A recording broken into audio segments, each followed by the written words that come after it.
शिक्षण प्रचार व समाज सुधारण्याच्या कामात व्यतीत केले. माझा जन्म 3 जानेवारी 1831 रोजी झाला. त्या काळी मुलींना शिक्षण घेण्याची परवानगी नव्हती, परंतु माझे पती महात्मा ज्योतिबा फुले यांनी मला शिकवलं. मी शिकले आणि शिक्षिका झाले.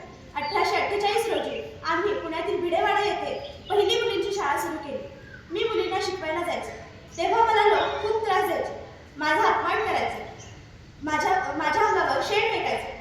परंतु मी हार मानली नाही, कारण मला माहीत होतं शिक्षणाशिवाय बदल घडणार नाही.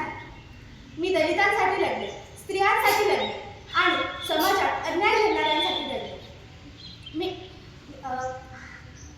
समाज सुधारावा, माणूस माझ्यासारखा जगावा, हेच माझे स्वप्न होते. म्हणून मी आजही सांगते, शिका, संघटित व्हा आणि अन्यायाविरुद्ध उभे राहा.